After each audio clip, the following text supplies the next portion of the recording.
Break के बाद स्वागत है आपका। योर स्टॉक्स देख रहे हैं आप और चलिए अपने अगले कॉलर को शामिल करते हैं। इस वक्त हमारे साथ तिलक जुड़ चुके हैं। तिलक, हाय, गुड आफ्टरनून। सबसे पहले बताइए कहाँ से बात कर रहे हैं आप और फिर अपना सवाल पूछिए। उदयपुर राजस्थान से। जी तिलक, अब अपना सवाल पूछिए। मैडम, मेरे पास RICTC के 50 शेयर पड़े हुए हैं 990 की खरीद पे। जी, और उसको क्या करूं, बेचूं या अभी रहने दूं? जी जी, मैं देख रही हूँ कि आपको काफ़ी ज़्यादा नुकसान इसमें हो रहा है। 990 आपने 990 के प्राइस पे खरीदा, करीब आज भी 2% से ज़्यादा की गिरावट है और 605 पर आ गया है IRCTC। 15,000 से ज़्यादा का नुकसान इस वक्त आप झेल रहे हैं। आपका नज़रिया क्या रहेगा IRCTC पर? मैं लॉन्ग टर्म के लिए रख सकता हूँ। लॉन्ग टर्म, ओके ओके तिलक, आपको अभी इस पर सलाह दिलवाते हैं। कुणाल हमारे साथ बने हुए हैं। कुणाल, हमारे साथ तिलक अभी उदयपुर से जुड़े हैं और इनके पास IRCTC के शेयर्स है। शेयरों की संख्या 50 है और 990 इनका बाइंग प्राइस है और देखिए 604 पर आ गया है। 19,000 से ज़्यादा का नुकसान इन्हें इस वक्त हो रहा है और देखिए एक साल में लगातार टूटता ही जा रहा है। ये शेयर 19% से ज़्यादा टूटा है और अपने निचले स्तर पर कारोबार कर रहा है। क्या सलाह होगी तिलक को? और तिलक के अलावा ऐसे कई सारे निवेशक हैं जिन्होंने IRCTC में लॉन्ग टर्म के हिसाब से निवेश किया है लेकिन यहां पर भारी नुकसान इस वक्त झेल रहे हैं। क्या सलाह होगी लॉन्ग टर्म के लिहाज से? लॉन्ग टर्म के लिहाज से फिलहाल ये स्टॉक में जो पोजीशन है उसका आप होल्ड करके ही चलिए। फिलहाल स्टॉक 596 के अराउंड है और मैं कहूंगा कि 990 की आपकी खरीदारी और फिलहाल स्टॉक आप देखिए 40% का आपका जो वहां पे लॉस आपको वहीं पे देखने को मिल रहा है। व्यू फिलहाल एग्जिस्टिंग पोजीशन को होल्ड करके चलिए। यहाँ पे स्टॉक में एक गिरावट देखने को मिल सकती है जहां पे स्टॉक 590 तक आ सकता है। 590 पे काफी अच्छा सपोर्ट है।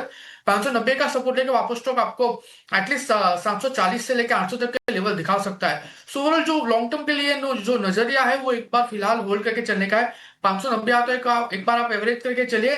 बाउंस बैक में वी कैन एक्सपेक्ट 740 टू 800 का लेवल। ना यहाँ पे ऐसा नहीं होना चाहिए कि लॉन्ग टर्म का नजरिया है तो आप यहाँ पे एवरेज करके ना चले और जब 990 आएगा तब आप निकल जाए तो आपका बहुत बड़ा वहां पे अपॉर्चुनिटी कॉस्ट हाथ से जाएगा। सो मैं कहूंगा कि ऐसा भी फंडामेंटली स्ट्रॉन्ग स्टॉक है, काफी अच्छा है। 590 आता है तो एक बार वहां पे आप एवरेज करके चलिए। बिल्कुल, तो फंडामेंटली अच्छा स्टॉक है। वहाँ पे आपको 590 का भाव अगर दिख जाए तो एवरेजिंग करनी है। और ये सवाल सिर्फ हमारे पास एक व्यूअर का नहीं है, तमाम व्यूअर्स जो है वो ये सवाल भेजते रहते हैं, चाहे वो हमारे 12 बजे के शो में हो चाहे और भी किसी शो में हो, ये सवाल आते रहते हैं। तो उम्मीद करते हैं कि IRCTC पर जो ये सलाह है उन सारे व्यूअर्स के काम आएगी। अगले व्यूअर ने हमारे पास जो सवाल भेजा है वो भी यूट्यूब के जरिए भेजा है। सतीश ने हमारे पास सवाल भेजा है। उनका कहना है कि उनके पास 77 शेयर हैं 1854 के भाव पे कोचिन शिपयार्ड के शेयर इनके पास 1854 के भाव पे। अभी जो मौजूदा भाव है वो 1487 रुपए का है, यानी 3 महीने में देखें तो करीब करीब 17-18% के आसपास की गिरावट यहाँ देखने को मिल चुकी है। अगर ट्रेलिंग 12 मंथ का अगर PE देखेंगे तो 51-52 के आसपास का बैठता है। क्या सलाह बनती है आपकी कुणाल इनको? कोचिन शिपयार्ड के शेयर इनके पास वेल 1854 के अराउंड उनके स्टॉक प्राइस है। फिलहाल स्टॉक का 1487 के अराउंड है। ये बजट में मुझे लग रहा है दो सेक्टर ऐसे हैं जिसमें एक अच्छा खासा बजट आवंटन हो सकता है और उसके ऊपर एक पॉजिटिव कमेंट्री भी हमें देखने को मिल सकती है। सबसे पहला इंफ्रा को लेके आपने बात करी दी है जहां पे रोड के NHAI को लेके काफी अच्छे न्यूज आपने दिए हैं। दूसरा जो है वो है डिफेंस सेक्टर को लेके 1488 के अराउंड कोचिन शिपयार्ड है। मैं कहूंगा कि प्रेजेंट लेवल पे एक बार आप एवरेज करके चले, एटलीस्ट बजट के लिहाज से एक बार आप एवरेज करके चले, 1400 का एक एसएल मेंटेन करके चले। मुझे लग रहा है कि कुछ पॉजिटिव न्यूज यहाँ पे हमें आने वाले दिनों में देखने को मिल सकती है। उसके बेस पे ये स्टॉक 1690 का पहला टारगेट दिखा सकता है। 1690 जैसे ही ब्रेक होगा 1900 तक के भी लेवल दिखाने के लिए रेडी हो जाएगा। सो टाइमिंग के लिए एक एवरेज करके चलने की सलाह रहेगी 1400 के एसएल के साथ। बिल्कुल।